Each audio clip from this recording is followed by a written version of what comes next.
Hey, welcome along everybody. Today my podcast is sponsored by PDX Sports Limited. PDX Sports are a business based in Derby who specialise in the manufacture of boxing and MMA equipment. Everything you need from punch bags to kick bags, headgear, wraps, gloves, gum shields, you name it, PDX Sports have it. Go check them out at pdxsports.co.uk. It is real quality gear and it's at such affordable prices, better than everything that you can see out there on the internet. Honestly, I've got some gloves myself and I've had a bag from them. It is real good stuff. The podcast is also sponsored by Beast and Bulk Nutrition. Beast and Bulk produce high quality supplements to enhance your health and fitness regime. You can find them on beastandbulk.com or you can go to Amazon, where you can also use our discount code, which is POD10. So use that at the checkout, POD10, for a 10% discount on their products. Beast and Bulk, don't compete, dominate.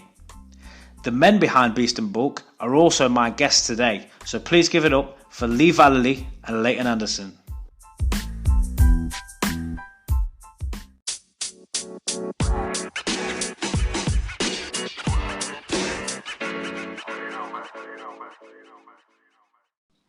Boys, welcome to the podcast.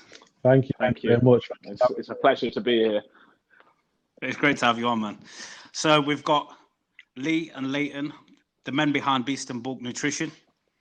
You know the format, so I'm going to get straight into it. We're going to get acquainted with you guys in 60 seconds, maybe a little bit longer. But what we'll do it, because there's two of you, this is the first time I've had two people on. Leigh, you answer yours first. Oh, okay, that's it. Yeah. And Leighton, you answer second. Okay, that's cool. So each question, I'm not going to do 10 questions each. I'm going to go full name. Yeah. And you're going to say? Me, James Vallely. And then Leighton? Leighton Samuel Anderson. Right, okay. Let's drop into the second one. We know what we're doing. Age? 31. 31. Occupation? Commercial manager. Head of department for the University of Derby. What one thing do you wish you owned? More money. Charity. Did you say charity? Yeah. Go on then, expand. I think it's a big thing to give back, especially to your local area, and also for people of different races, colours, and ethnicities. It's always good to be part of your culture and your history. So I'd like to do charity around those things. I like that, but you know what I like even more? It's just the chalk and cheese. yeah, exactly. I'm like, my man's making me look bad at him. I come out with money. You know what I was going to do? You know what? That's like what I was going to do with that.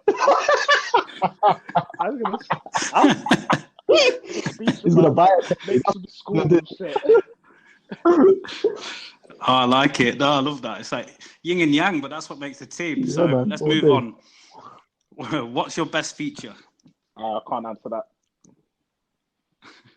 My arms. Finish this sentence. I know a guy that can... I don't know. You put me on the spot here. It's like nothing that comes to mind. That can program Kramer equipment. There you go.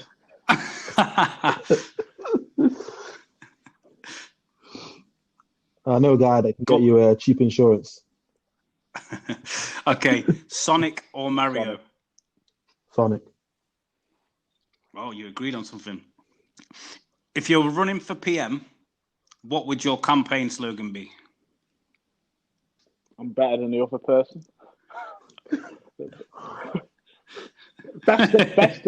I like. What did you say? Bad options. Pick the other guy. Yeah. I never wanted this job in the first place.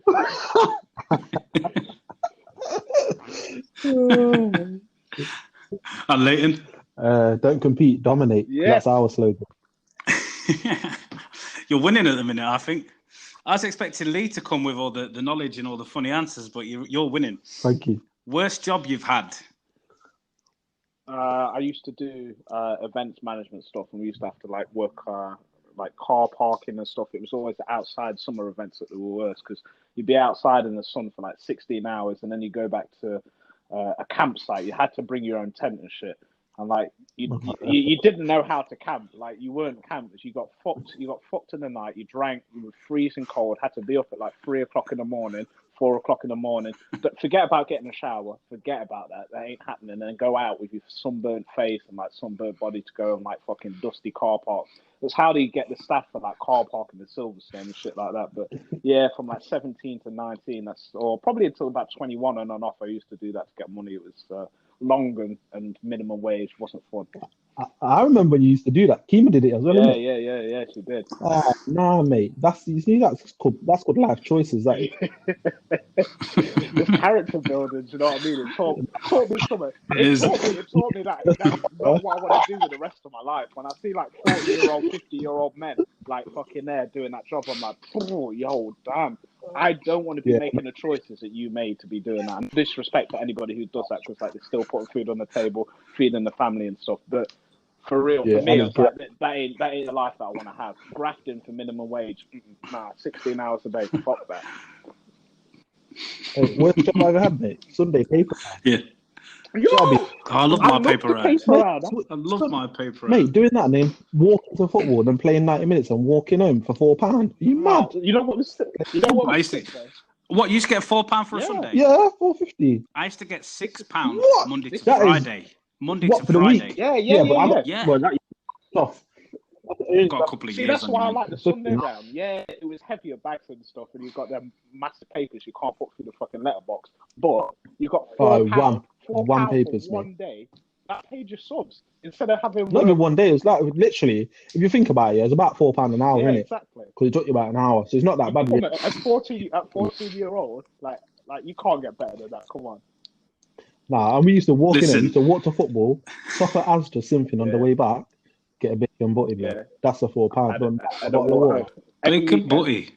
You were spoiled, man. Listen, can I ask you both a question then? Seeing we all had paper rounds, yeah? Yeah. I'm totally honest about this. Did you used to nick milk? Sometimes, yes. And orange juice. Yeah. On the orange juice. Oh, you're mad. Some people used to get potatoes, man, but I weren't bothered about them. Nah, too heavy, but just carry papers. I had to carry a bag of potatoes. Eggs and stuff, but yeah, no, the orange juice. The milk orange juice was nice, you know. So bad. People give out the orange juice. Yeah, right. That's all right, I'm going to move on to the last one, and I usually make this one a little bit harder. But to be fair, I took some tough ones in there for you guys anyway already. But what's your most memorable moment? I don't know, actually. I ask me in like 2 weeks' time, and I'll be able to answer that real. Yeah, yours is still to come. How about that? Yeah. Mine will be probably what his will be. Is having my little girl. Yeah. Yeah, definitely. 100%. Yeah, I agree with you, man. There's no kind of feeling or memory like you can go back to. It's the same as when you had your kids. So I've got two. So Leigh, you've got that to come, mate. Yeah, trust me. Definitely. Right, that's your questions done. It was a bit more than a minute, but it's all good. I like the stories. Nothing short with us, man. Like this is gonna be a long podcast. Yeah, trust me. You're gonna have to control. It's good. Like, with the wrong. Yeah, we'll just keep. With the wrong people to have on if you want like to keep to some time scale. All right. You'll get content. Put it that way. You'll get content. It's what it's all about, man. That's it. I like people who can flow. I like it when we can just have conversation. It doesn't have to be structured. So. Sort of moving on. So I like that when you picked up about having that bad job, and it kind of built character. The fact that it let you knew that it's not something that you don't want to do going forward. So obviously now you guys are pretty successful with this brand, Beast and Bulk Nutrition. I want to know what led you to get into that field. Where did that begin? I suppose. Firstly, obviously, Leigh came in later on, probably after about 9 months or so. But prior to all this starting, Beast and Bulk, obviously me and Leigh, have been talking about this since we were probably 10 years old. Having a business. When we're older, we should start a business. We should start a business. We always had these plans. We always had these plans. Like even as kids, like we spoke about like washing windows and like. I'm scared of ladders, like washing cars, all that kind of stuff. What can we do to scared of dogs? Yeah, scared of dogs and shit. So everything's But yeah, so Entrepreneurial yeah, mindset. and He's talking about that from a 10-year-old. we come from this, we have the same situation. We both come from single parent families. We've both got two sisters, like it's always very much, you have to grow up quick. So we always, Men of the house. yeah, we always want to be like successful, and there's that sense of pride when you're a man as well. And then we kind of, always been close, always, spent time together and spoke about these things. And then, we drifted off. People go on your own little journeys, don't you? I moved to London. I lived in London for 7 years. And built a career there in the education sector. Met some amazing people along the way. Like, I met the vice president's son. Been on holidays with him. Leigh's been on holiday with him. And then my other friend, he owns $1 billion company. So these people all played a role in kind of how things move forward. So when I came back to the Midlands, when I had my daughter, things changed. I didn't have the same income. I didn't have the same kind of hunger, because in London you're just always hungry to like do better, make more money, be part of like that different world. And I lived a very good life there, so it was kind of like I got back here to the Midlands and I was like, I need something to concentrate on, something to help me drive. And financially I wasn't as well off as I had been, because I moved back with no job and limited savings, and all those kind of stress factors come into it. You're like, I need to do something. And then I just went to one of my friend's 30ths in London, and we went to a 2-star Michelin restaurant. It was, he paid for everyone. There's 15 people. He paid for the whole bill. It was a great time. In the morning, we got up, we're hungover. He's like, "Oh, you should try this Amazon thing." So he sat with me and he said, "Yeah, basically, I just made my own product." I'm saying, "What do you mean you made your own product?" As far as I'm concerned, you have to be like MyProtein, USN, CMP. You have to be a big company to be like giving out products. It's like, no, you can start your own with like one thing. I was like, okay. So we sat for like 5 hours, hungover, and he went like the process. Yeah, like we were smashed because like he paid for tables, bottles, everything. We were absolutely smashed. But I'm in a penthouse. I can't complain. We just sat there for like 5 hours, literally just going through the process, how you start it, what you look for, companies that you can use. And literally it started from that. And I started with one product. And, I was a newbie to everything. I was constantly like ringing him every day after that, like saying, "How do you do this? How do you do that? How do I get this? How do I get that?" He's like, "Look it up yourself. Look it up yourself." I'm saying, "All right, cool, fair dude." Do you know what I mean? And you just, so I literally just started from there. And then I literally had one product. I used my credit card to get like 50 units, buy the labels. Yeah. And like go with it. Like the first 3-4 months, I was just like incurring fees from Amazon and not selling anything. I didn't know, and then it kind of from there just kind of built a little bit, started to get some more reviews, and then looked at customer feedback, improved kind of like the quality of the labels, and then kind of just built from there. And it got to a stage where it's doing quite well, and then yeah, from that point onwards, it was like, "Leigh, I'm doing this. Do you want to get involved?" And then from there, we kind of continued going, man.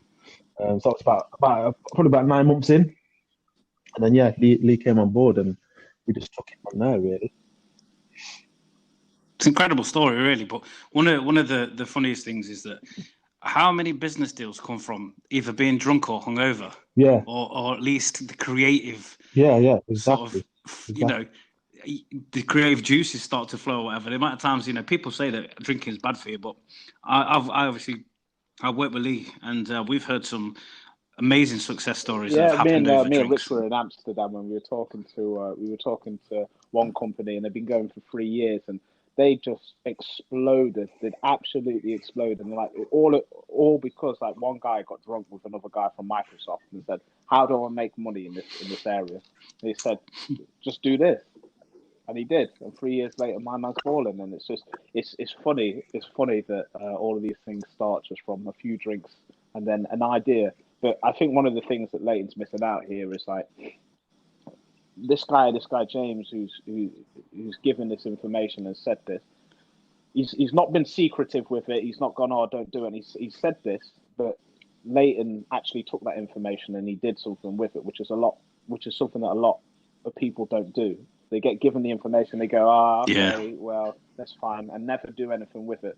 But Leighton's one of those guys that like he'll look at an opportunity. Everything's an opportunity, and he'll always take it. Whether you might win some, you might lose some, you might fail, but ultimately, one of the great things about Leighton is he's just so keen to succeed and so keen to like do the best that he possibly can. And when an opportunity like that comes up, he'll try it. You know what I mean? And that's an inspiring thing to be around. So it's always great to like have this network of people that have got that similar kind of attitude, which is it's great. Yeah. I hear this like a recurring theme throughout these podcasts, and it's always the same thing. It's about action.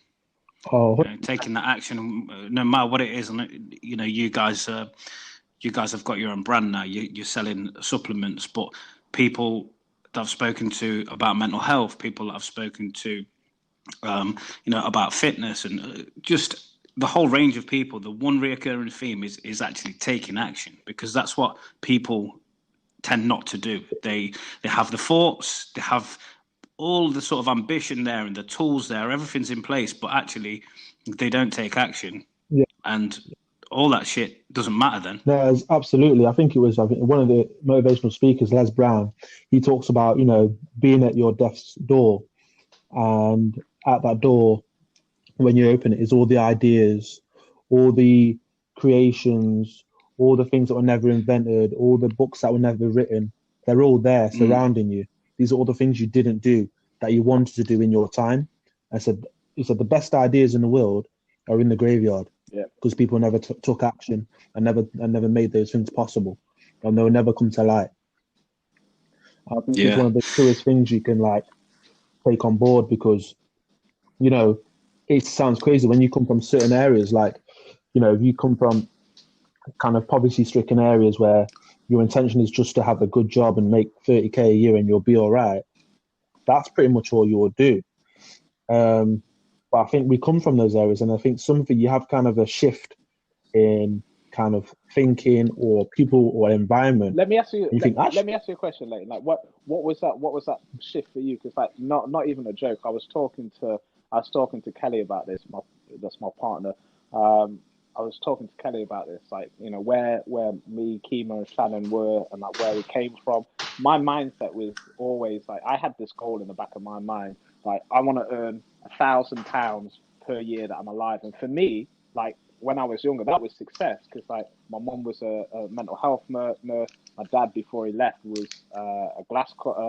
Like we were working class family, and for me, success was just like earning like 35k, or like that was true success for me. And like that's what I thought the best that life could be was. Like I didn't have any vision or any concept of like being able to do any better with my life than that. So like for me, there just came a point where I just started doing better than I thought I ever could, and that opened my mind to so many things. Of just like, oh shit, this is available to me. This is what my potential actually could be, without for me it was almost accidental.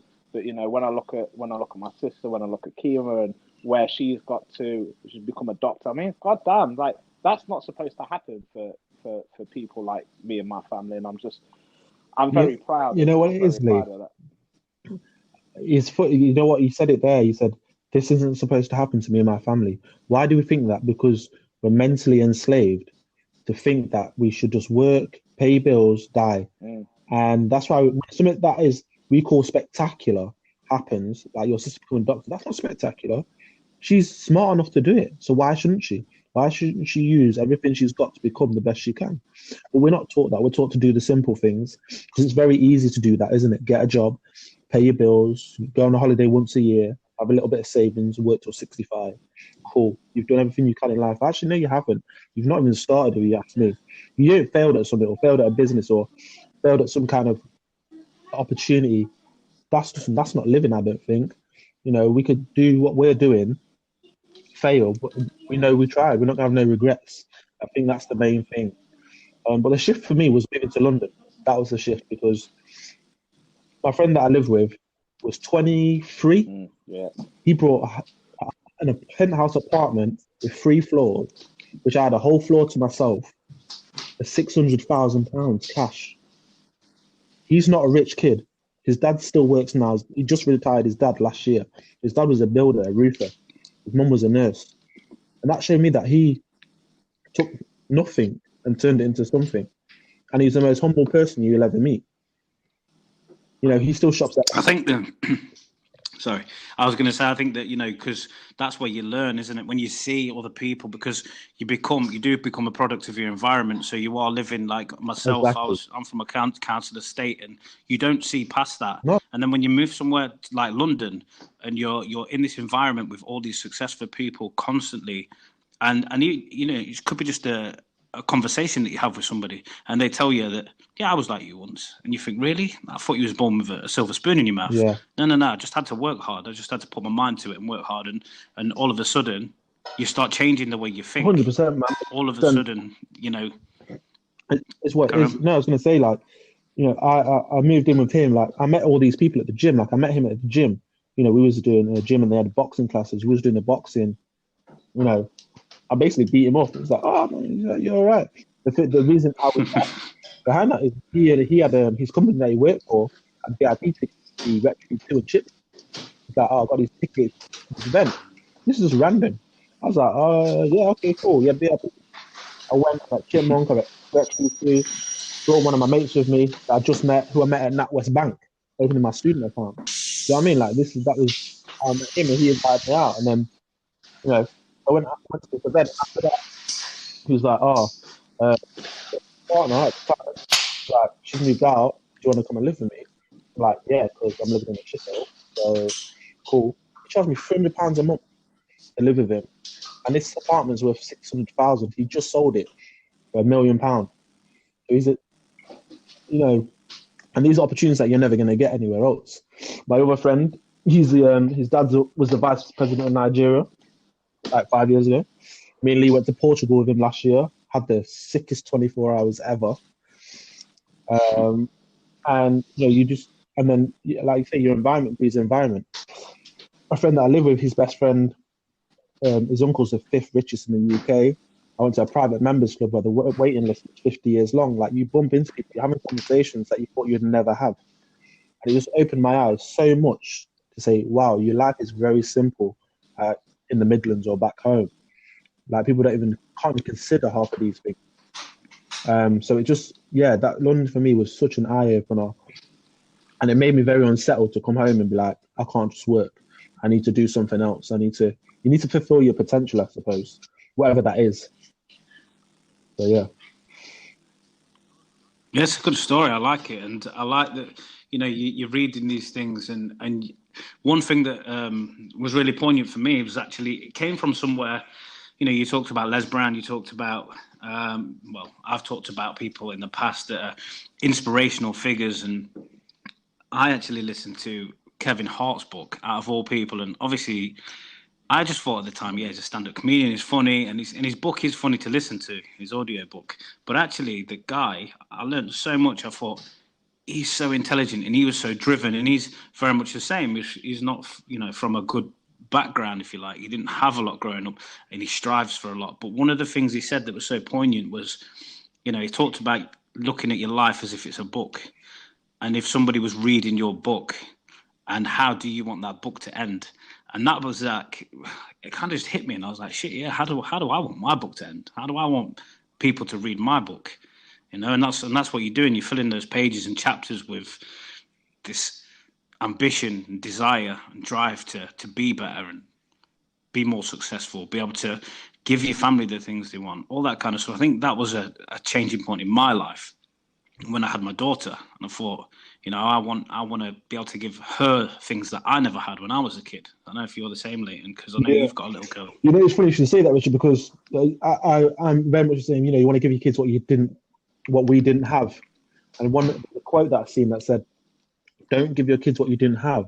Give them what you didn't know, so they don't end up in the same situation." And I think that was, again, something that I read that was very powerful. I thought, actually, if you teach your kids what we know now, we'll never be in their 30s worrying about financial problems or, do you know what I mean, like being stable. Like, we teach them now, they'll be so financially like readily available to do anything and have the freedom to take the risk they want in regards to business or starting whatever it is they want to do. So I think that's very powerful. Like, we give our kids a lot of what we didn't have, but not a lot of knowledge that we didn't have. But that's the difference. Yeah, that's the difference. That's very important. Like, a lot of people, when you have that conversation, it's about, I want to give. And my mum was exactly the same. I want you kids to have what I never had. But what she was talking about there was like immaterial wealth. Like, we've already spoken about it, Leighton and I, about, well, let's set up a business for our children. Let's set up like a clothing line. Let's set up something that they can have, that when they're 18, we can pass it on to them. Something that's more than just, here's something material, something that will set them up for life. Do you know what I mean? Not just a trust fund, not just money, but the responsibility and the skills and the knowledge to actually be able to go into the world and do something for themselves. Do you know what I mean? And I think that's the way that we're starting to look at, how we want to bring up our children and like what we want to give to them and what we want to leave them with.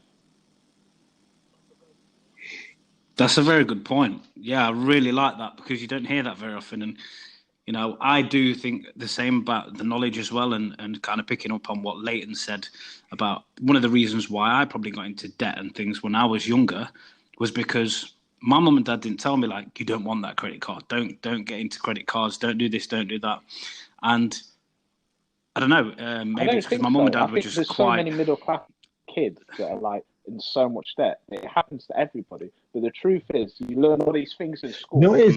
What class have you ever taken that teaches you financial literacy? Tell me, like, what class? You learn it. Your parents don't sit down and teach you. You say, "Oh, save some money." That's what they say. Put some money away and save it. Why? Like, why? There was no reason really for me to. It's only actually from being in a state where I'm in so much debt, where I've got for years and years and years been in so much debt that all my paycheck, everything's going out. At the end of the month, like at the beginning of the month, after I've paid everything, I've barely even got £100 to last me for a month, and I'm 24, 25 years old. Do you know what I mean? And I'm like, I'm earning more than I have done. I had more free cash, like when I was on EMA, like for real. Like, what's going on here? When I had paper round, that's what I mean. was balling. That's what I mean. You acclimate. And it's a fair point. It's a fair point again. To any pay rises and stuff. You know what is? It's because we come from these families, yeah, and I'm guessing, Richard, you're very similar to me and Leigh, where, your parents want you to enjoy your life. But what they don't tell you is, when I say enjoy your life, I don't mean go and get yourself into debt with credit cards, loans, overdrafts. They want you to enjoy your life. They want to see you having a good time. But behind all that, there is that kind of like, cool, well, now I've got to pay £100 on this credit card, £60 on my overdraft, another £130 on my loan, and then that's another £600 every month you've got to find. But actually, if you just learn to budget your money from a younger age and learn the 10% rule, if you read the book Richest Man in Babylon, that is a very simple rule. 10% for savings, 20% for you, the rest goes on your bills, your car, or whatever it is. It's a very simple rule. Stick to it, and you'll be so much better off. So, but people, reason it's not taught, so it leaves you in a predicament. Like, and it's generally in your 20s, isn't it? You're in your 20s, the mid-20s. You got access to, you probably got decent credit. You got access to a brand credit card. You get one of them, you get two of them. You do a balance transfer. Do you know what I mean? There's all these things, but we're never taught not to do that. Like my friend that I live with, he's never had a credit card. And I thought, why? Wow. Do you know what I mean? He's never had one. Not even at uni. I thought he buys everything cash. And I thought, wow, what a position to be in. Because it's generational. It's generational. Yeah, that would be nice. Yeah, it would. Yeah. But he never started like that. Do you know what I mean? He never came with money. He had a normal jobs and stuff like that. So it never occurred to him. Yeah, it's a weird thing though. It's a weird thing because like when I spoke to my granddad before he passed, he was like, when I came to this country, I never borrowed nothing off anybody. Like, he never took any loan. He paid for his house in cash, saved up. Like, and it's somewhere along like that generation coming over to my mum's generation, who like credit cards and loans and stuff. And I did exactly the same. And somehow that idea of just save and put money away and be financially responsible, it just.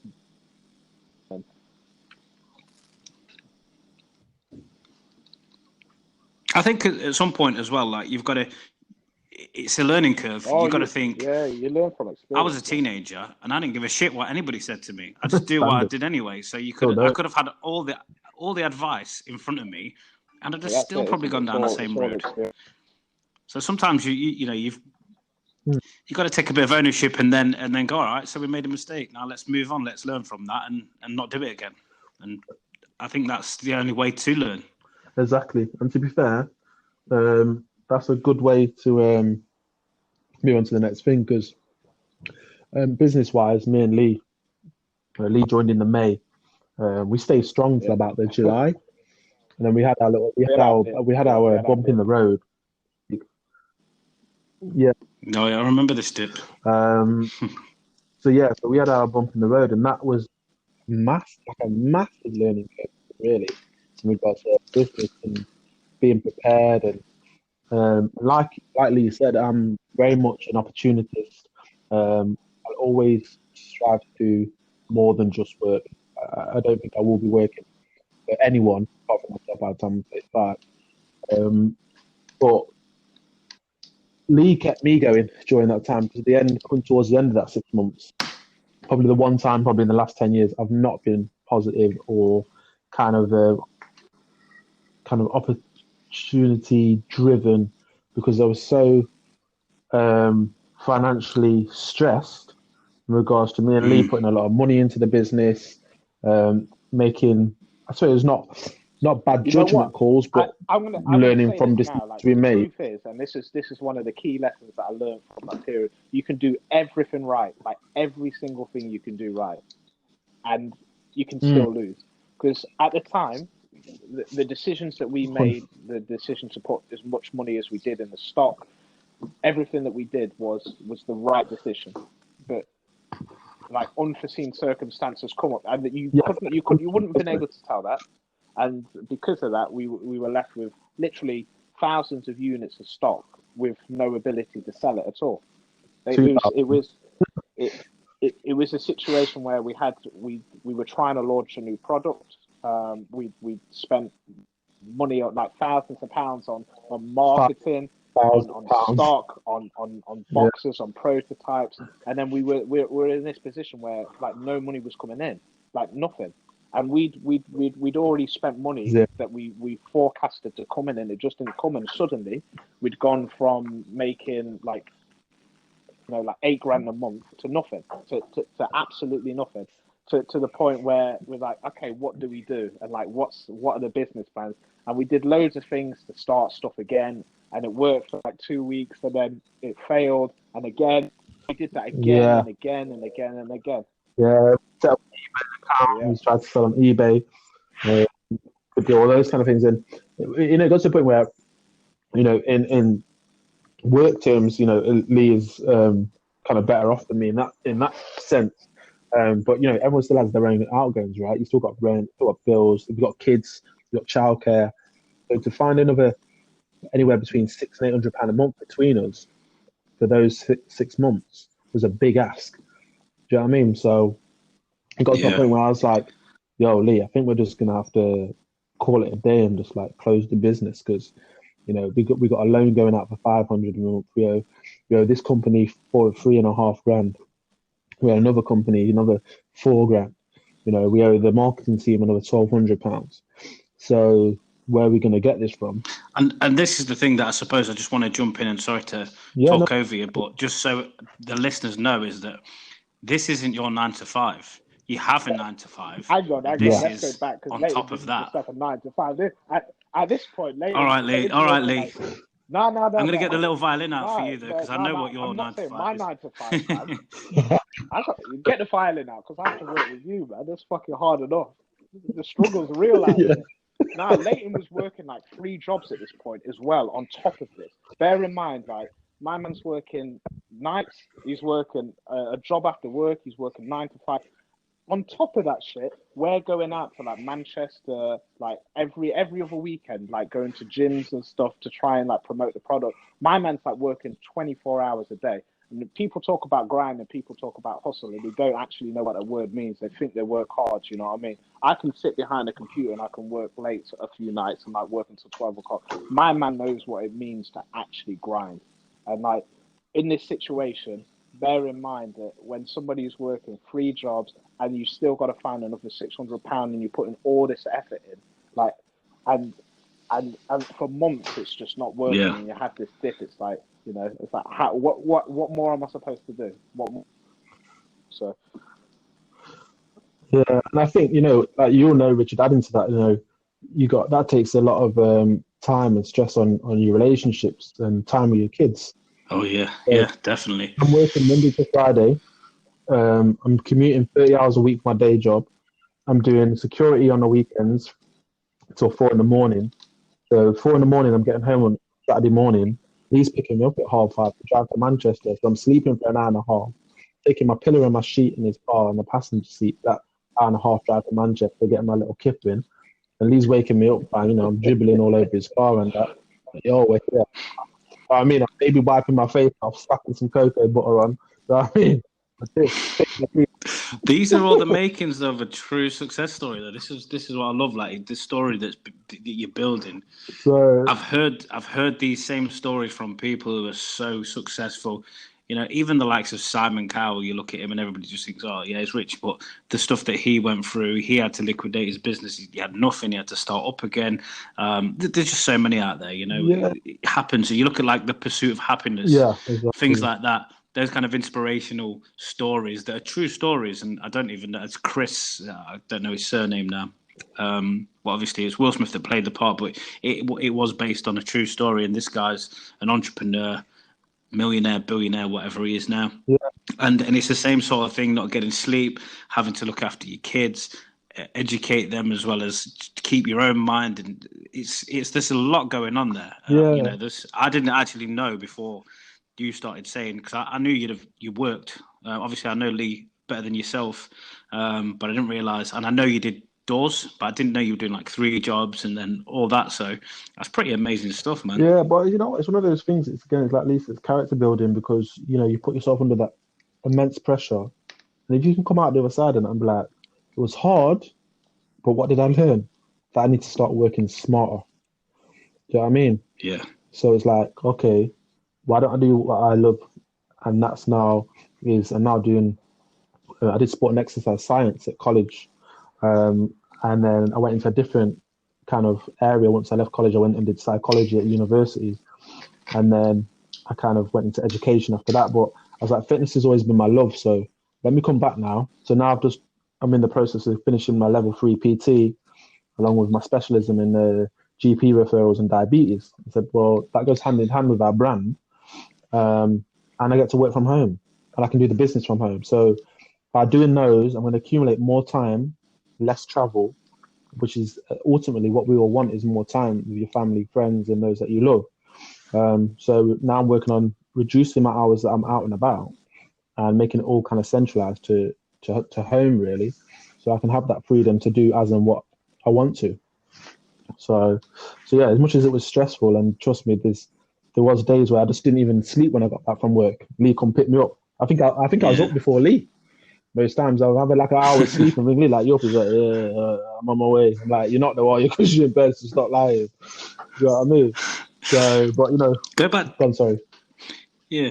No, I was just going to say, let's go back to the point where you was talking about, you know, you wanted to give it up and leave, because I know, obviously, from what I can hear here, Leigh is playing his role down quite a lot. And I know Leigh, and I'm inspired by Leigh at times. And Leigh always seems to have the right words to say. Yeah. And he's saying a lot about you, which is obviously true, but I feel like he's playing himself down a lot. So going back to that point where you wanted to give up, you know, where did Leigh intervene, and how did that sort of, you know, what did you do, Leigh? What did you say to Leighton? How did you keep his spirits up to keep going at that point, especially when he's got so much, you know, at stake, I suppose, with a family and everything else?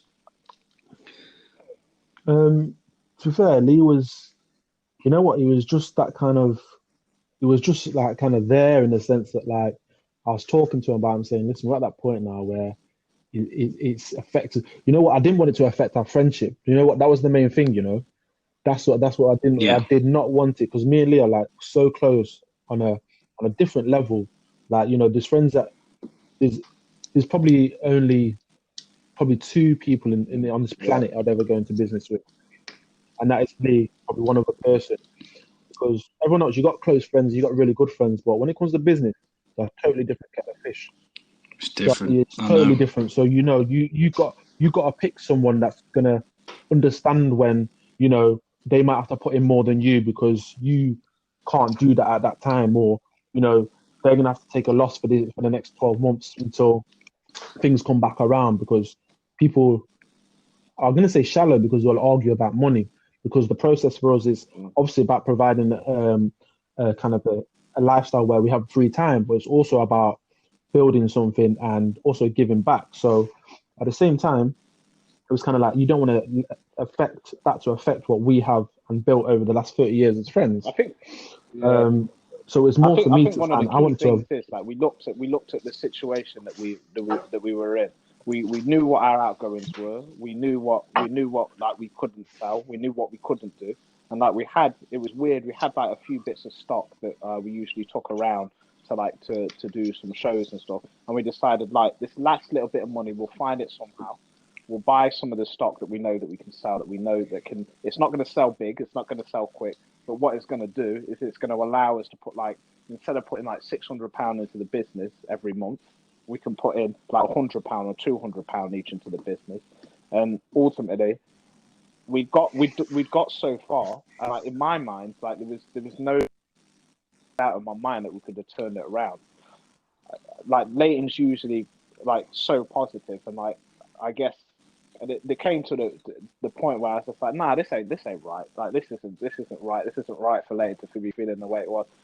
And we had like the marketing company saying, oh, okay, we're going to take you to court. We're going to do this. We had the private label, like one of our suppliers, talking about, oh, you need to pay like all these invoices, and it just came to the point. Truth. Here's the situation. You can either wait, or you could not get paid at all. So we kind of built up a plan of like what can we do right now to make the biggest bit of impact? What's the one thing that we can do to make the biggest impact? And it wasn't a big impact that the plan made. We still had to put money in, but what it allowed us to do was get enough money into the business to actually survive and to ride out the storm that we were having. So it's like sometimes like it's like relationship with any friends you've got. Sometimes you just need somebody else to like to look at it from a different point of view and to say, yeah, we can do this, and to look at it a different way and just go, come on, just push a little bit further. The only time that I would have ever liquidated the business, genuinely, and this isn't even a joke, is just so the fucking marketing company who did fuck all didn't get paid. And that's not even a joke. We would have set up another company. We would have paid off all the invoices. But fuck them guys, like, for real. That's the only time, like, genuinely, I would have ever agreed to shut down a company. These motherfuckers had the audacity to give us the CCJ for an invoice we didn't pay. I'm like, you didn't do the work. Seriously, they did nothing for a month and then expected to pay for it. Like, I mean, nothing. Like, actually nothing. Yeah, literally nothing. Like, not one thing, not even one Insta post, nothing. Shame them. Say the names. Yeah. I don't care. I can't even remember what they're called, so I don't want to say the wrong name in case like you get that. That's how much. That's a terrible marketing can't company. Remember the name. They can't even sell themselves. Exactly. So, but yeah, you know what it is? I didn't want to ruin the relationship with me and Leigh. I don't think that'd ever happen anyway. But but Leigh was very supportive, financially, emotionally, and kind of was like overall, and that's why I was so glad that I did it with Leigh, because. Yeah. Maybe some other people, it would have just ended in devastation. Yeah, I mean, that's a question that I was going to ask you anyway at some point, was like, how do you two get on? Because I know the importance of a good business relationship. I've had business. I was in business with my brother, and honestly, it was a nightmare. Yeah. And as good as my brother was at what we did, as far as like the paperwork side of things and taking care of all of that, all the overheads, finances, it all came down to me. And I was constantly, my job never finished. Yeah. So when we went to work, we would go out and we was installers. When we came home, like, my job didn't stop. I had to stay on top of everything else. I had to stay on top of invoicing and then chase people that hadn't paid. And it is. Yeah. And I think, and that really caused problems between me and him, and his family as well. So it kind of makes it worse. But that was one of the things I was going to say. Is you two have got to have such a good relationship, and I can see it there. And you obviously bounce off each other when you're talking, but at that point, at that lowest point in your kind of mind where Beast and Bulk got to, Leigh picked you up, and I think vice versa, it would be the same thing. I think sometimes where Leigh might not be feeling it, you'll pick him up, and that's great. I think that's really when all the chips were down, you guys still had the courage to keep going and keep pushing and bring it back up, and I suppose we'll get to that in a little bit. Yeah, and it's just all I can say is thank you to Leigh, really, because he didn't have to stick in there, he didn't have to invest, he didn't have to do any of these other things. But I think Leigh was, he saw the bigger picture. He's seen what we can. Yeah. The truth is, like even if I didn't see the bigger picture, even if I didn't see what was possible, always like the truth is like. I was in business before, and I went into business with two other guys, and we did whatever we did, and we had differences of opinion, and like it just didn't work, and like the business liquidated, and I always thought I'm never really going to go into business with anybody else because it's not worth it. Like ruined friendships, and like I'm not bitter or anything, but like it was just one of those points where I actually walked away and said, look, I can't do this anymore. It's just not working. With Leighton, like I believe in Leighton. I believe in Leighton as a person, like full stop. So like forget about the business and forget about anything. Like I back Leighton, and like of course I'm going to go into a business with somebody that like I trust. I just trust him full stop. I've always been able to trust him personally with anything that I've got to say. My man's never judged me. Like when we were growing up, like I was different. Like I was different from most kids. Leighton didn't have no problem with that. Do you know what I mean? He, like always still hung around with me, and it's like I trust. Like when he's come back from London, and like the mindset and like some of the things that he just says, and like the maturity that he's got, like the head on his shoulders. It's just like I can't not back this guy. So I know what he can do. I know exactly what he can do. So like in that moment when he starts like, fuck that. Nah, you're better than that. You're better than that. So like we're not gonna stop here. We'll stop when we have to stop. But right now we don't have to stop. We're just tired, man. So let's just take a little break and let's move on.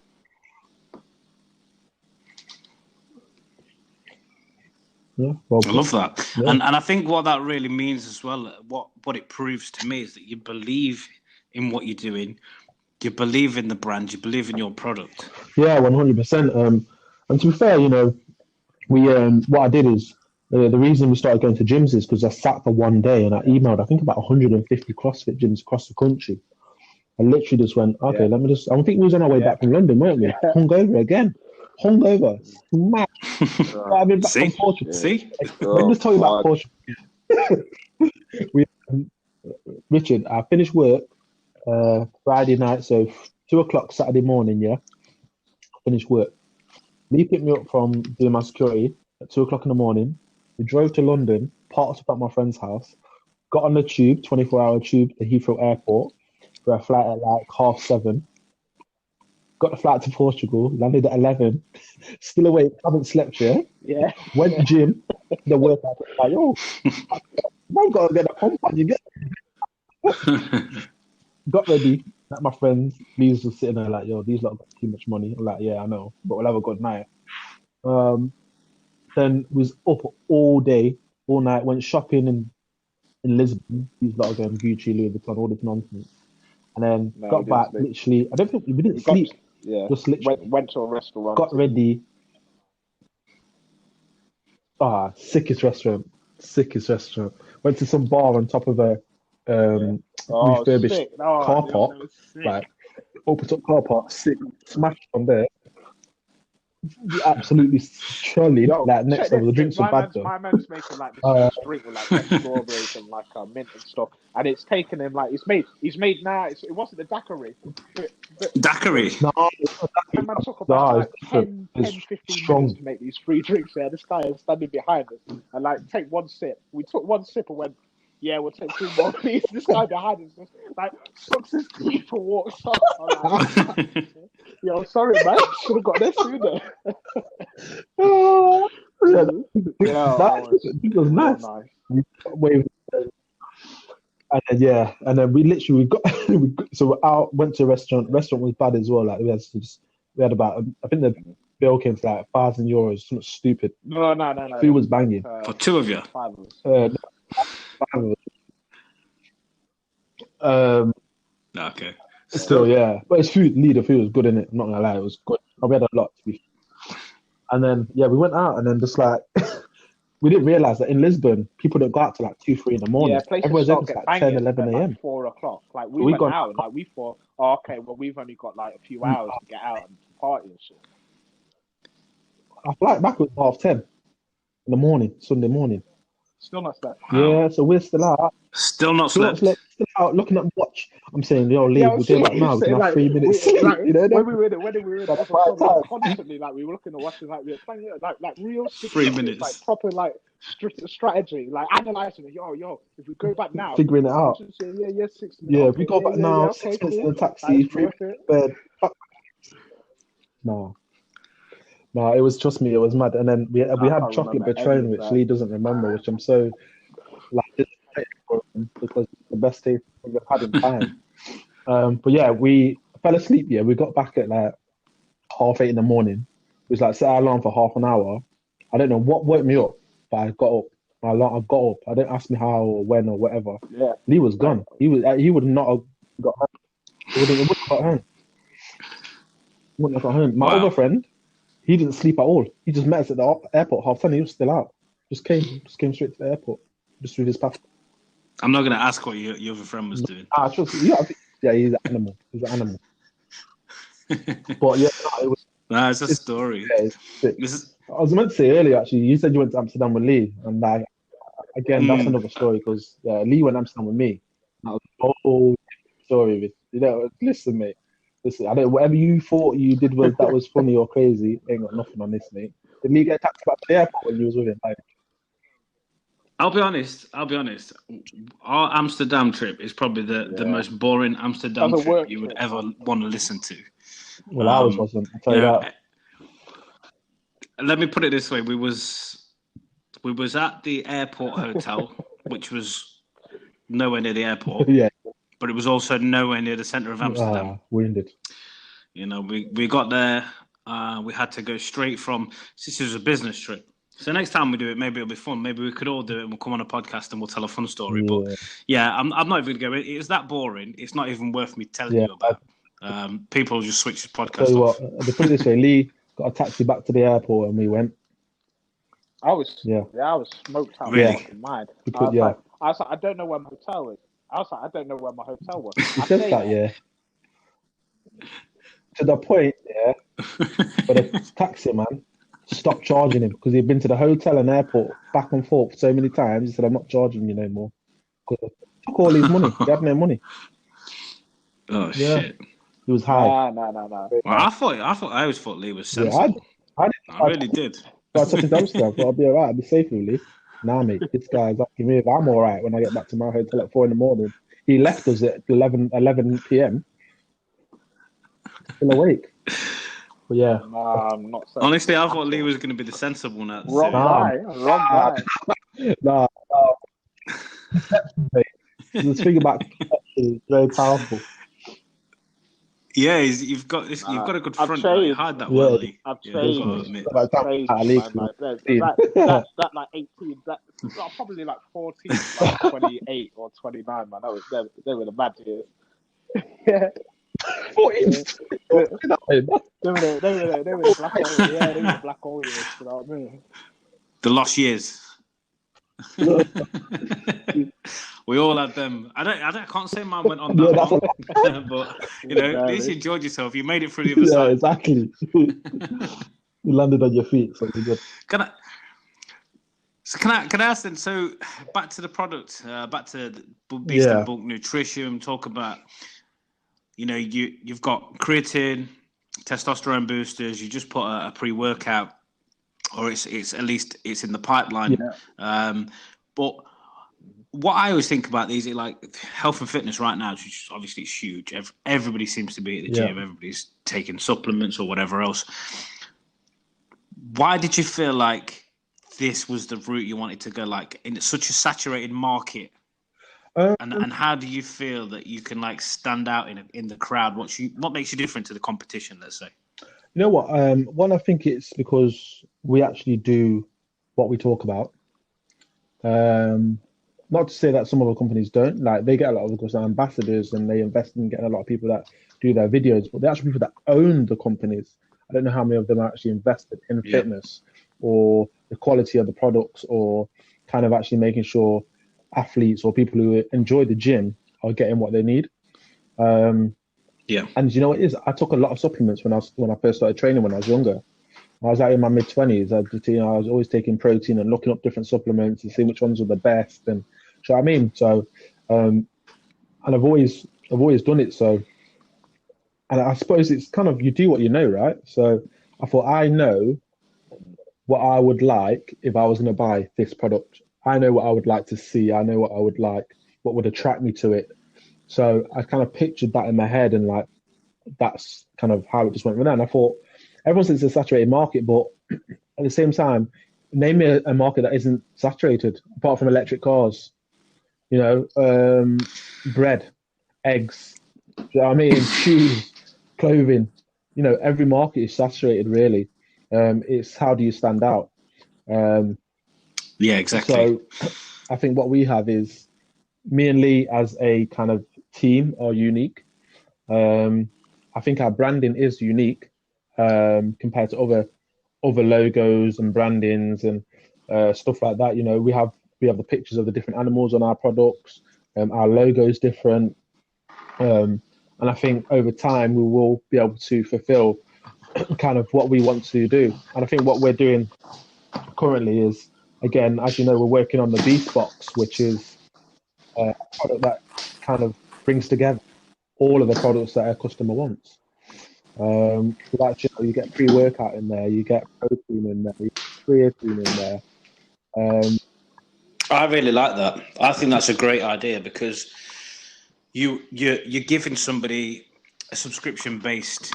If somebody takes products, supplements quite a lot, and they take protein and stuff like that, you've got to go around to all these yeah, different. So you're like, right, this is my creatine. I know you can do it all on, say, my protein, for instance, but you might have like a handful of stuff from there, but then you have like these separate individual places where you go to get. You're actually offering a box what has pre-workout, has your creatine, has your protein, yeah, everything else, all in one box, which is like a month's worth, and it just takes all them pain points away, and it just literally arrives at your door in a box, nicely packaged and everything. yeah. I really like that idea. I think that's brilliant. And I think that's what we have to offer. That's going to be different. You know, touch wood, at the moment there isn't no one else doing that because they have all those individual products. They haven't put them together yet. So, and again, that came from what do we need? You know, as working people, you know, if you've got a family, you've got kids, you've got a full-time job, you know, you want simplicity. You want to be able to just go into the boot of your car, grab your BCAAs, your pre-workout, your protein, your creatine, I'm good to go. Do you know what I mean? And that's it. You're there. Yeah. You can just get it all. You can go do your workout, come back, have your protein shake.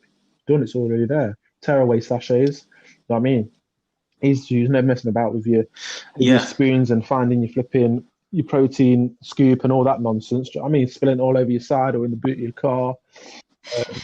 They're the standard stories. You're rushing about, or it's leaking in your flipping. You haven't put your lid on your protein shake properly. It's all spilt out. You're pissed off. That fuck's sake, got to hoover the car tomorrow. Bear long. So it's just all about convenience and making it easier for the gym goer or the athlete or whoever it is. Yeah, and again, and I think one of the things, even just from this podcast, what I've worked out is that for you guys, and what makes you stand out if people listen to this, is that it's not just about the money; it's about the love of it. Going back to the very first, and I know Leigh was dicking about when I asked him what one thing do you wish you owned, and he said money. Maybe he wasn't lying, but maybe he wants it for the reasons what you said. But yeah, I think that's the biggest thing behind it because if it was all about money, you would have jacked it in by now. Yeah, exactly. And we could have easily because it got to a point where that was probably definitely the easier option. But like I say, all our sales that we did on eBay, 10% of every single sale went to sickle cell. people who don't know who that is, that's a charity that deal with sickle cell disease, which generally affects people of ethnic minorities. Me and Leigh both being mixed race, we want to give back to a charity that was kind of, something that was part of us. So again, that's something that we did because we wanted to give back. You don't have to do that. You don't have to do that when you sell on eBay. You can just keep all the money for yourselves. But we said, let's do something little with what little we have, and then as we get bigger and we grow, we'll do more.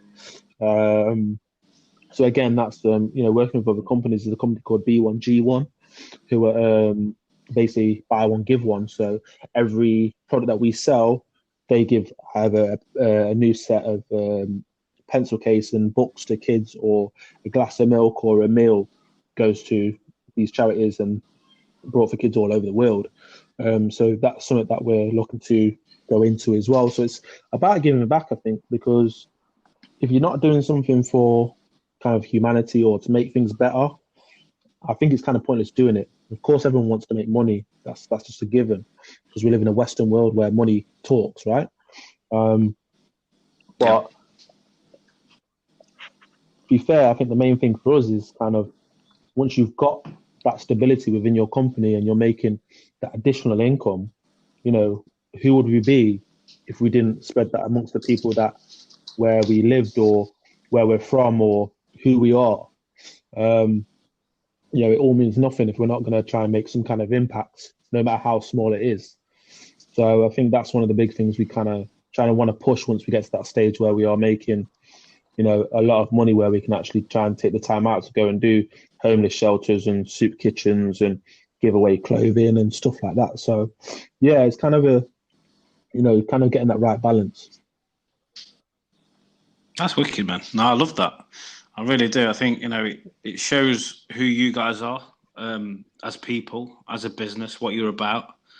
And I think people can look at this as well and say, do you know what? Actually, if I'm going to buy from somebody, I'm going to buy from somebody from the top who's already like your MyProteins, your USNs and all that kind of stuff. Why not buy from Beast and Bulk and actually do something and put something back? So if they're buying from you, you're passing that on to local charities and things. It gives you a little bit of a sense of that you've done something nice for the community, or you've done something nice for a charity. I think that's a great thing all round. And yeah, I can not be an advocate of that. I think that's awesome, man. I didn't know that you guys even did that. So I just know that from what you've said, everything that you've said, it just seems like there's a passion there for what you're doing. It's not just a case of, we're going to get into this because this is a market we need to get into now. A lot of people are into health and fitness and everything else, and we just want to jump on a bandwagon and make some quick cash. That's not what you guys are about, and that's what I really like. And then for you to then go on and say that you want to give back and come in from the sort of background that you come from, whether it's growing up in a council estate or you're talking about your ethnicity, sickle cell, things like that. I think that's really, really good, and pat on the back to you guys for actually doing that. Yeah, thank you. No, Lee's gone man. quiet. I feel like man. he's dipped out. He's fell asleep again, like he did in. I'm waiting for the next question.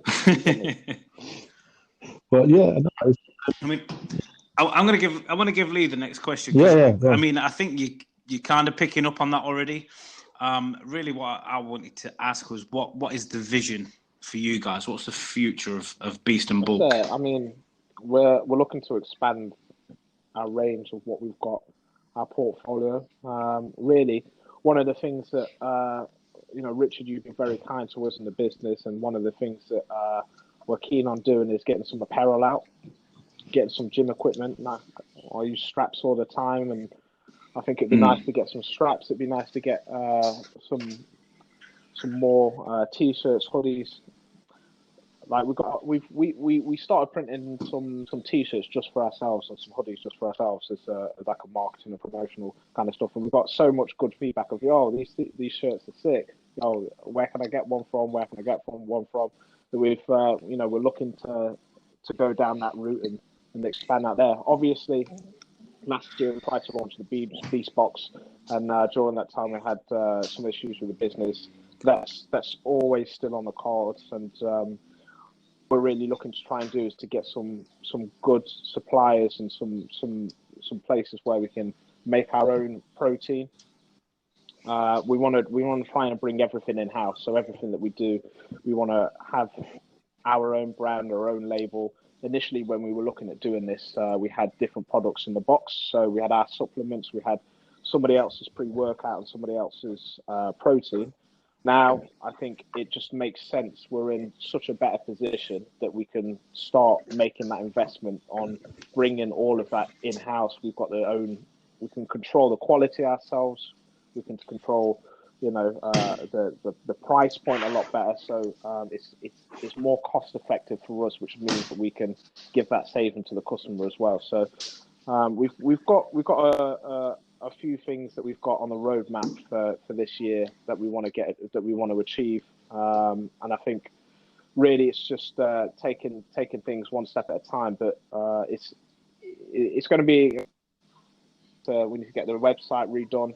But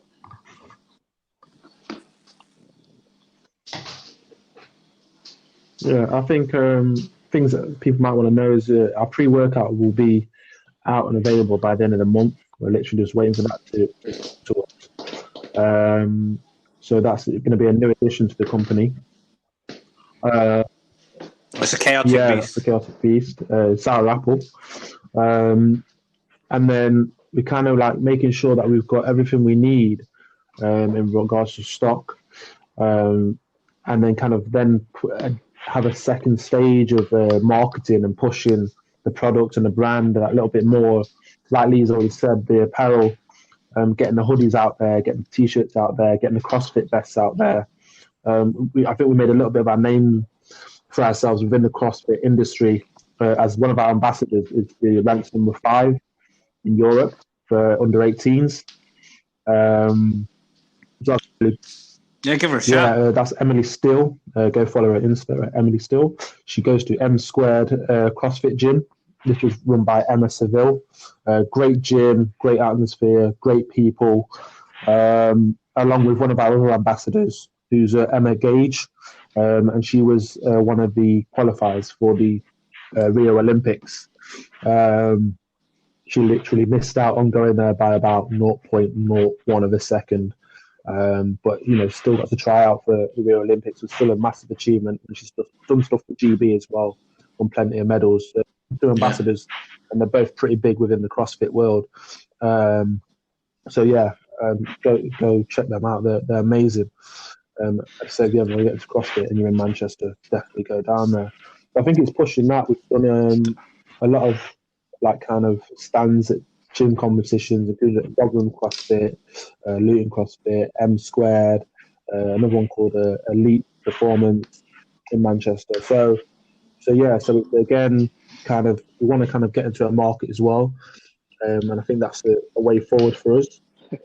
None of us are CrossFit fans because I think Leigh did one of the sessions at M Squared, and after that. We kind of do this. Yeah, I enjoy it.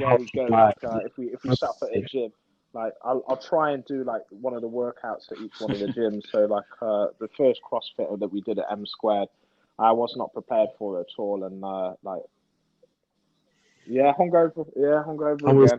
Hungover again. I threw up after it. I genuinely, it was one of the hardest workouts I've ever had in my life. It was brutal. Nice. But what those guys do, day in day out, constantly, it's absolute fitness. It's just something that I'm certainly not used to. It is. It's unbelievable, and I'm kind of in awe of it. I've watched the CrossFit Games and stuff like that, and it's something that I'm quite mad on. So, obviously, you talked about Emma Gage. I've actually got her on the podcast on the 14th anyway. Oh, yeah. So, she's coming on. So I'll definitely be speaking to her a little bit more. Yeah, well, I might be able to return the favour. But that's what I like. Yeah, so first of all, the apparel. Thank you for the t-shirt. By the way, it is really good stuff. It's really nice. My wife, she still wants a vest from you guys. It is really good, and I think you could go far with that. I had a lot of kind of feedback from that. I think it was just genuine. Kind of to our surprise, to be honest. Yeah. And when they actually came, they actually look really shit. And then people people on Insta just like saying, "Where can I get one of these hoodies from? Where can I get one of these vests?" I'm like, you can't, but we might start doing them now because people want them. Definitely, yeah. I think they look I want, awesome. I think the design yeah, I is want to shout amazing. out Beehive Clothing because they designed the hoodies in the best for us.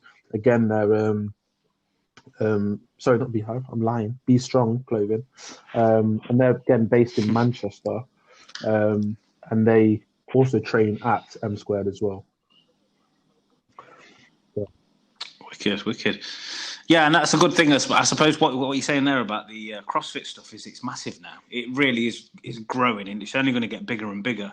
And I think you've kind of hit that at the right time because a lot of supplements and everything. Suppose even if you look at like the bottles, everything is kind of centered around weightlifting people. Like strongmen. Gyms is, whereas actually, first of all, we were there to to give out some free samples and to get some awareness, but what it also allowed us to do is some market research. Now, because me and Leighton have done like weightlifting and resistance sports for a while. Like we researched this, we researched what we know.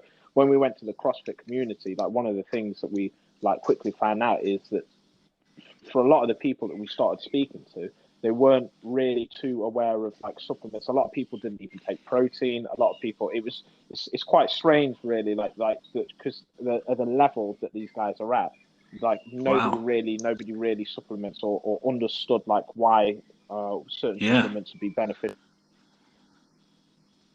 It was quite a weird thing. So it's the CrossFit community is growing, but I think there's a great market to educate some of these people that are coming into it as to some of the benefits that supplementation might have for their training.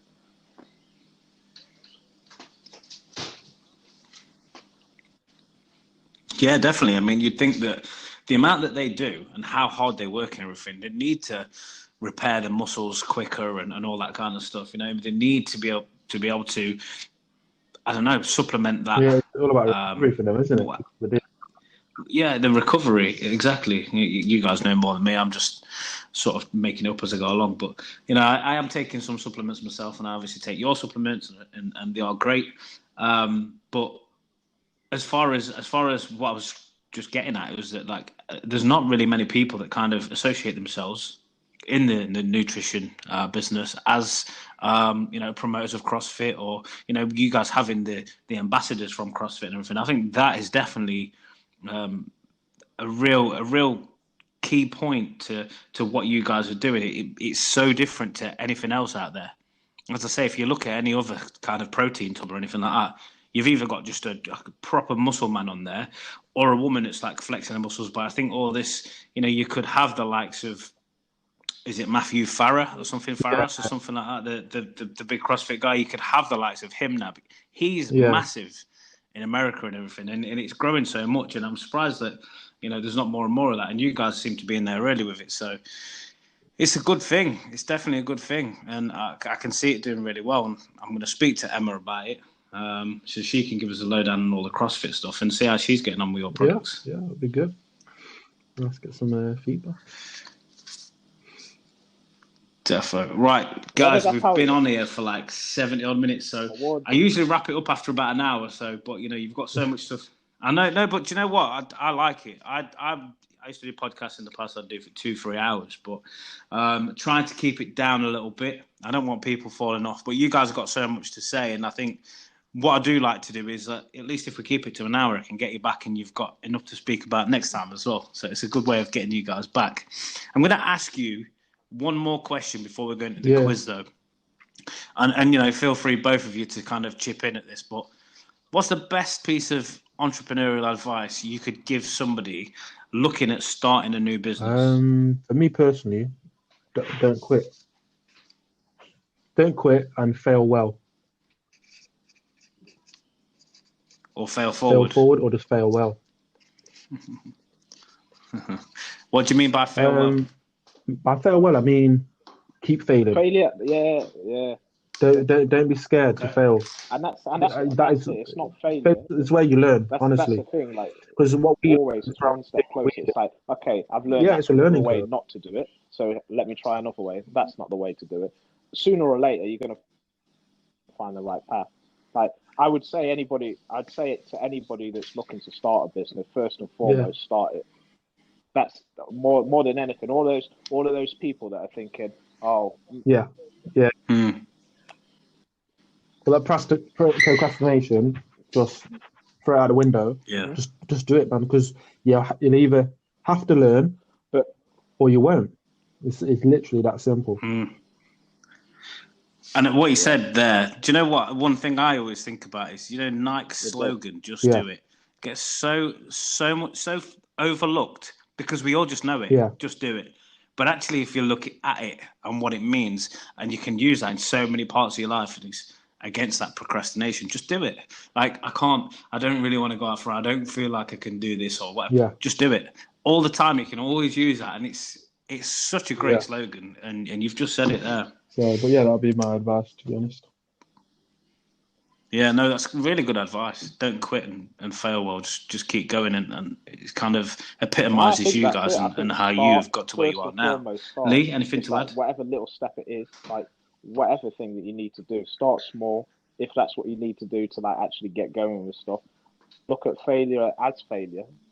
Like, change your definition of what failure means.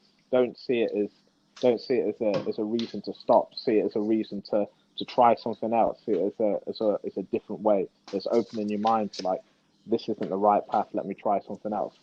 I think they're the important things to learn in the business. Know when it's not time to quit. When it's just time to like work harder or try a different way.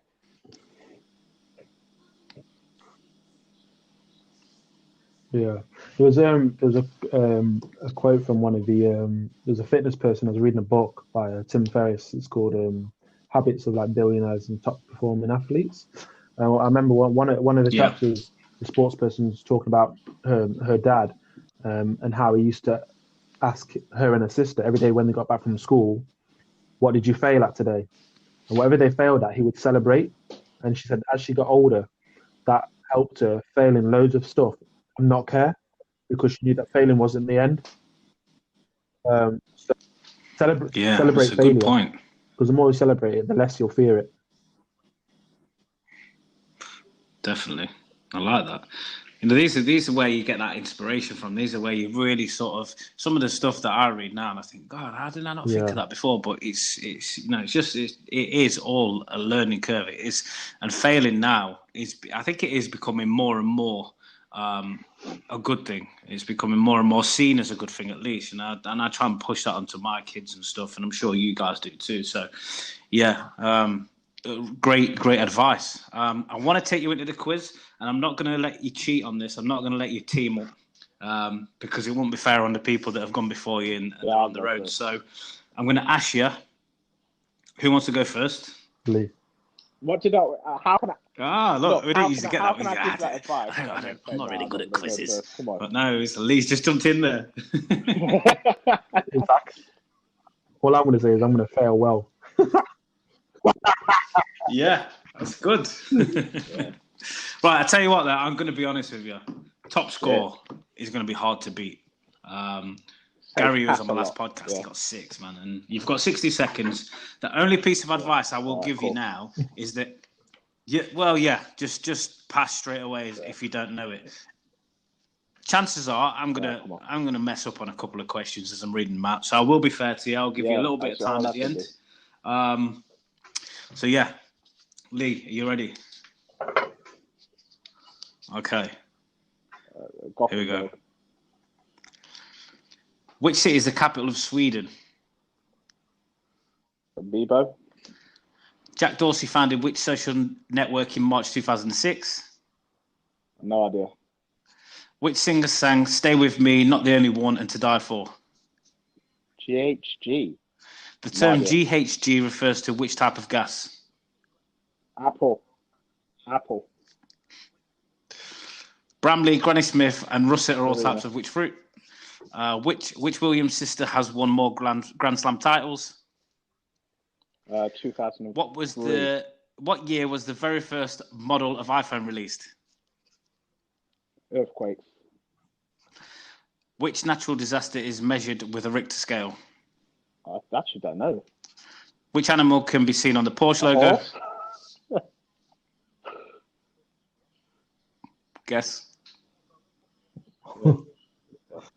Yes.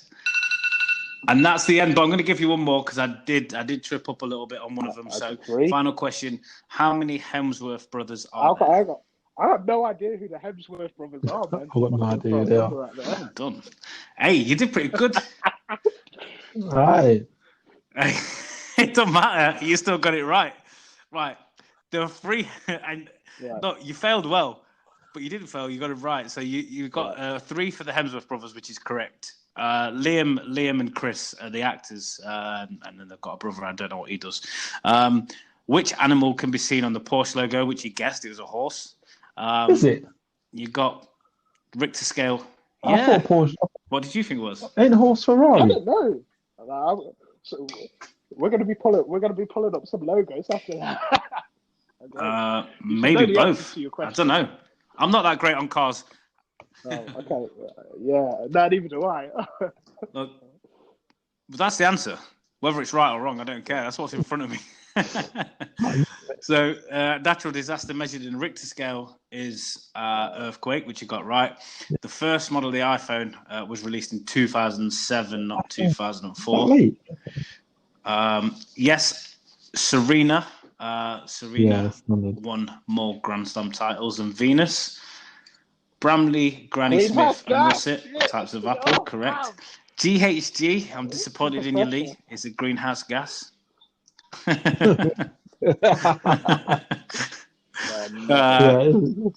Which singer sang "Stay With Me"? Not the only one, and "To Die For" was Sam Smith. Jack Dorsey founded Twitter, not Bebo.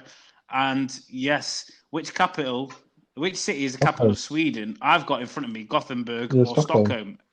So, well, apparently it's both. Whatever. So you got it right. 1, 2, 3, 4, 5, 6. I'm coming back. You're joint top and on the leaderboard. Yeah. I'll take that for the team. That's the whole. Coming back for the final. You know what I mean? No, you're not taking that for the. Well, I suppose, but there's got to be some rivalry here. There's got to be some bragging. I got to be very excited before I started. Right, are you ready? Pass. Let's do this. Okay. Which country invented tea? China. In which body part can you find the female? Leg. Which X Factor judge and music tycoon has a son called Eric? Alicia. What is the name of Kim Kardashian's eldest child? West. I don't know. Something stupid. Which of the 7 wonders is located in Egypt? Pyramids. Which name is rapper Sean Combs better known as? P. Diddy. Well, I don't know. He changed it every fucking week. That's fine. How many hearts does an octopus have? Which iconic TV series featured the main characters Samantha Carey, Cynthia, and Charlotte? God knows these standards. I don't know. Who was the lead singer of the iconic 80s band Culture Club? No idea. I'm going to give you one more anyway. What was the name of the group Justin Timberlake used to be part of? I haven't. You got this. Come on.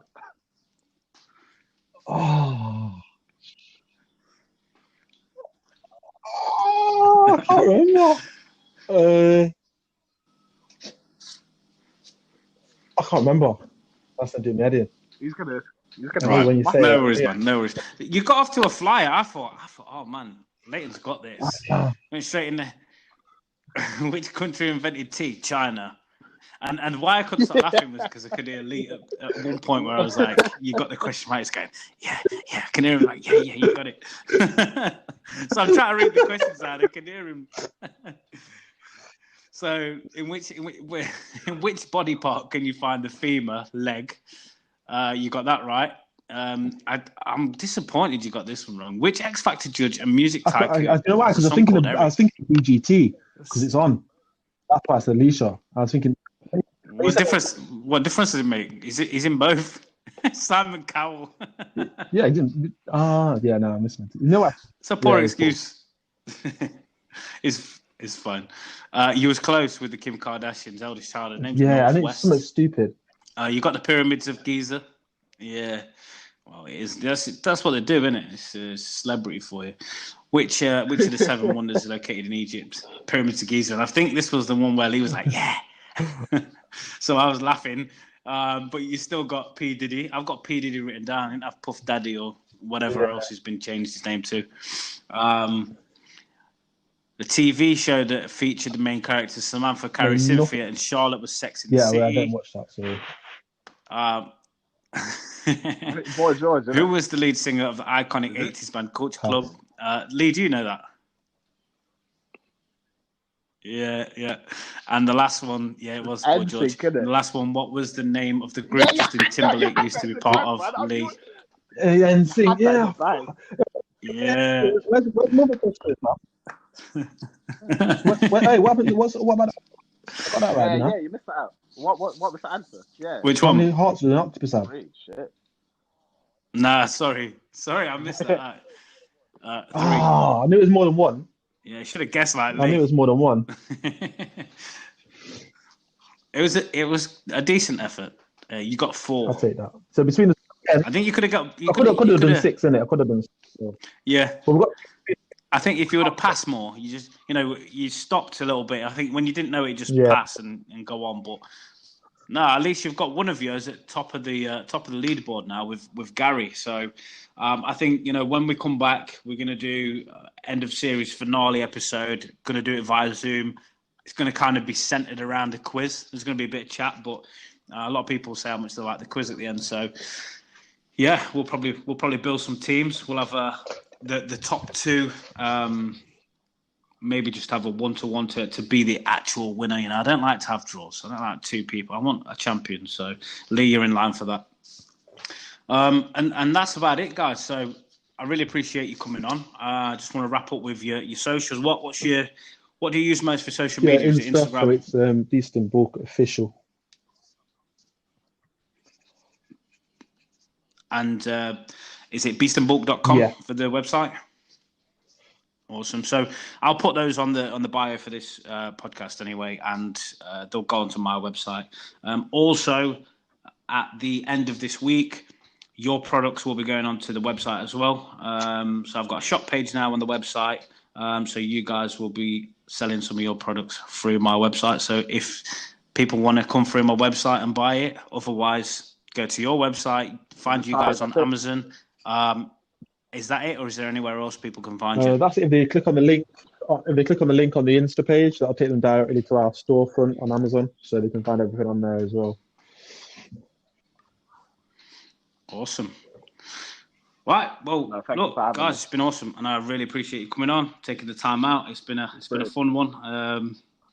And if you can come back in a few weeks' time, not a problem at all. Love to. Love. All right. Good luck with the future, guys. Thanks for having us.